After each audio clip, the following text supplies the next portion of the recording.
সুন্দরবনে বাঘের হানায় ফের মৎস্যজীবীর মৃত্যু। চামটা জঙ্গলে কাঁকড়া ধরার সময় বাঘের হানায় কুলতলির কাটামারির শম্ভু সর্দারের মৃত্যু। কাঁকড়া ধরতে নৌকা নিয়ে বেরিয়েছিলেন ৩ জন মৎস্যজীবী। কাঁকড়া ধরার সময় চামটা জঙ্গলে বাঘের হামলা, আর তারপরে মৃত্যু হয় শম্ভু সর্দারের।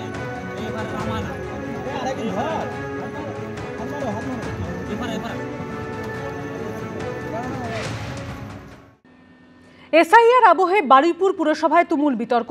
খোদ তৃণমূল নেতা ও পুরসভার চেয়ারম্যানের নামেই 2টো এপিক কার্ডের হদিশ মিলেছে, আর সেই সঙ্গে ওই তৃণমূল নেতার নামে 2টো এনুমারেশন ফর্ম আসারও অভিযোগ উঠেছে সেখানে। আর যা ঘিরে তৃণমূলের বিরুদ্ধে সুর চড়িয়েছে বিজেপি। পাল্টা জবাব দিয়েছে তৃণমূল। নাম ঠিকানা একই, বিধানসভা কেন্দ্রও একই, শুধু আলাদা সিরিয়াল নম্বর।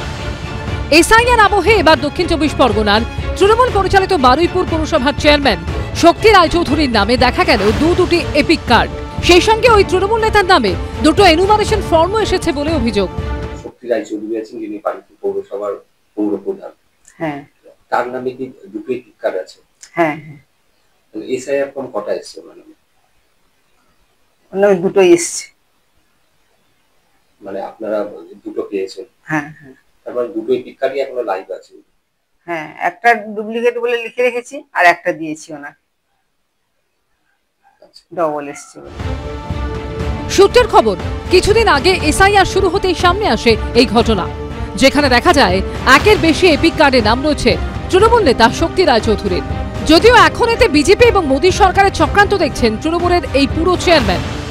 ভারতীয় জনতা পার্টি তারা কেন্দ্রের ক্ষমতায় আছে, তারা আমার নামে 2টো কেন 4টো এপিক কার্ড ছাপিয়ে রাখতে পারে। উদ্দেশ্য প্রণোদিতভাবে কেন্দ্রীয় সরকারের ক্ষমতার অপব্যবহার করে 22 বছরের চেয়ারম্যানের গায়ে কালিমা লিপ্ত করবার জন্য ওরা কি করেছে আমার জানার দরকার নেই। এই ঘটনা প্রকাশ্যে আসতেই শুরু হয়েছে রাজনৈতিক চর্চা। যে শক্তি রায়চৌধুরী, যে বারুইপুরের তৃণমূলের এত বড় নেতা, তারই নাম যদি 2 জায়গায় থাকে, তাহলে এরকম অপরিচিত ব্যক্তিদের কত নাম আছে? অনেক মানুষের 2টো করে এপিক কার্ড আছে, 2 জায়গাতে নাম রয়েছে। এর দায়িত্ব নির্বাচন কমিশনের। ভোটার লিস্টের নাম তো রাজ্য সরকার তোলেনি, ভোটার লিস্টে নাম তোলার ব্যবস্থা করেছে নির্বাচন কমিশন। সুতরাং এটা নির্বাচন কমিশনের ব্যর্থতা। এবারে যদি কারোর 2টো জায়গাতে নাম থাকে, নির্বাচন কমিশন একটা জায়গা থেকে নাম বাদ দেবে, একটা জায়গাতে নাম থাকবে। সব মিলিয়ে পুরসভার চেয়ারম্যানের নাম বিতর্ক ঘিরে চাপানো তো চলছেই। রঞ্জিত হাজারের রিপোর্ট, এবিপি আনন্দ, দক্ষিণ 24 পরগনা। নতুন এসএলএসটি চাকরি প্রার্থীদের বিকাশ ভবন অভিযানে তুলকালাম। ধাক্কা মারতে মারতে সরিয়ে দেওয়া হলো আন্দোলনকারীদের। পরিস্থিতি এমন হয় যে পুলিশ কার্যত তাড়া করে সেন্ট্রাল পার্ক মেট্রো স্টেশনের ভিতর ঢুকিয়ে দেয় আন্দোলনকারীদের একটা অংশকে। পুলিশের দাবি, বারবার বলা সত্ত্বেও রাস্তা ছাড়েননি আন্দোলনকারীরা। ভোটে দিদি বুঝতে পারবে। আজকে 10 বছরে এখানে কোনো পরীক্ষা নেই, সেই জায়গায় আমরা পরীক্ষা দিয়ে আমাদের দাবি প্রতিষ্ঠা করতে চেয়েছি। ফের চাকরি প্রার্থীদের আন্দোলনে উত্তাল হলো রাজপথ। ধাক্কা মারতে মারতে তাদের সরিয়ে দেওয়া হলো রাস্তা থেকে। রেহাই পেলেন না মহিলা আন্দোলনকারীরাও। শিক্ষকদের চ্যাং তোলা করে নিয়ে যাচ্ছে, জোর করে তুলে দিচ্ছে। শান্তিপূর্ণভাবে আন্দোলন করতে চেয়েছিলাম, কিন্তু আমাদের জোর করে তুলে দেওয়া হচ্ছে। সকালে রাজপথে আছড়ে পড়েছিল যে প্রতিবাদ মিছিল, সন্ধে হতে সেই মিছিল ঘিরে তৈরি হলো রণক্ষেত্র পরিস্থিতি।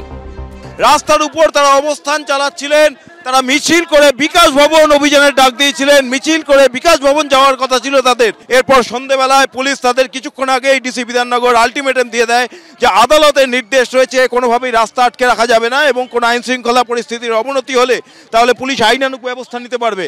এবং তারপরেই কিছুক্ষণ সময় দেওয়ার পরেই দেখা যায় পুলিশ কার্যত আবারও সেই বল প্রয়োগের পথ নিল। সোমবার বিকাশ ভবন অভিযানের ডাক দিয়ে করুণাময়ী থেকে মিছিল শুরু করেন এসএলএসটির নতুন চাকরি প্রার্থীরা। আন্দোলনকারীদের দাবি, এসএসসি পরীক্ষায় পুরো নম্বর পাওয়ার পরেও ইন্টারভিউয়ের জন্য ডাক পাননি তারা। শিক্ষকতার অভিজ্ঞতার জন্য যে 10 নম্বর বরাদ্দ করা হয়েছে, তার ফলে অগ্রাধিকার পাচ্ছেন চাকরিহারা প্রার্থীরা। এই প্রেক্ষাপটে শিক্ষকতার অভিজ্ঞতার জন্য 10 নম্বর বাতিল সহ একাধিক দাবিতে সরব হন তারা।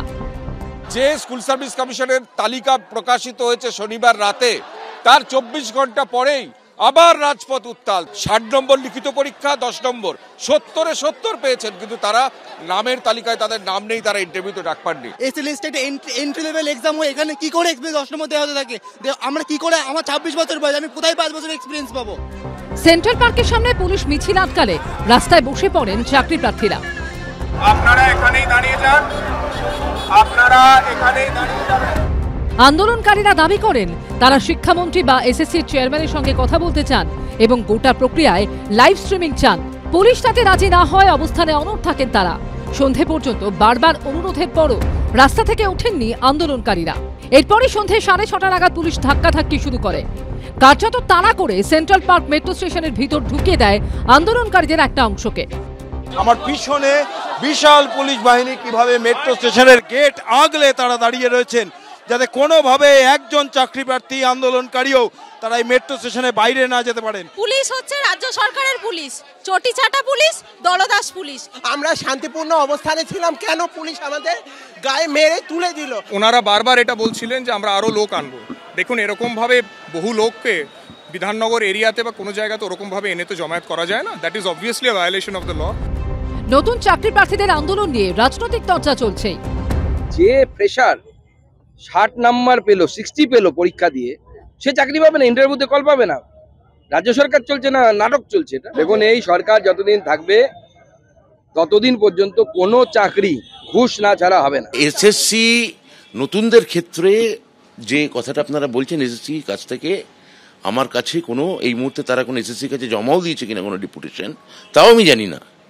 তাহলে এটা নিয়ে যতক্ষণ না এসএসসির সঙ্গে আমি কথা বলতে পারছি ততক্ষণ এটা আমি বলতে পারবো না। যারা তার আগে পরীক্ষায় বসুক না, ইন্টারভিউ দিক, প্রসেস শেষ হোক।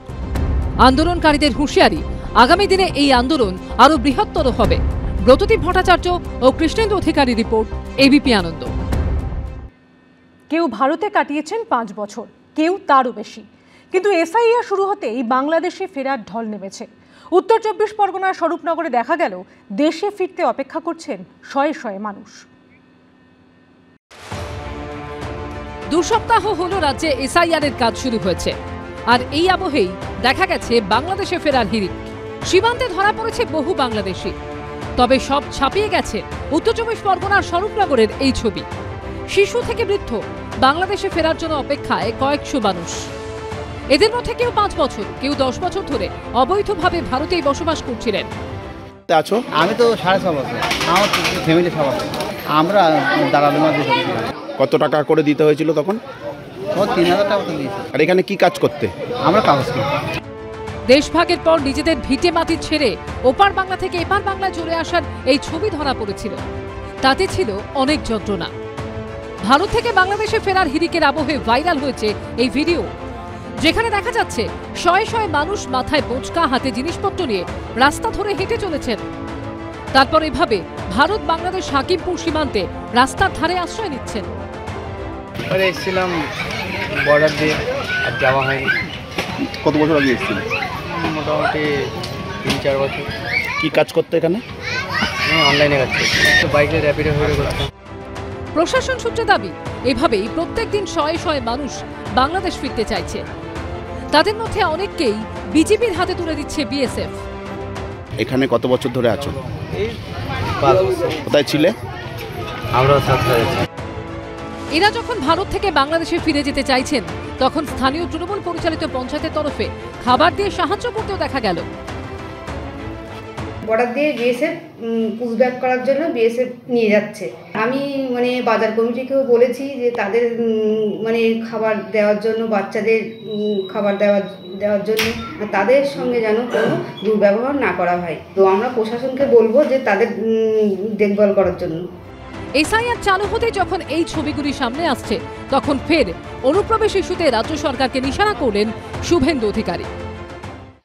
540 কিলোমিটার জমি দেননি, আর সভাতে দাঁড়িয়ে বলেন অনুপ্রবেশের জন্য দায়ী অমিত শাহ, অনুপ্রবেশের জন্য দায়ী বিএসএফ। আরে ভাই, জমি দিয়ে দেন না।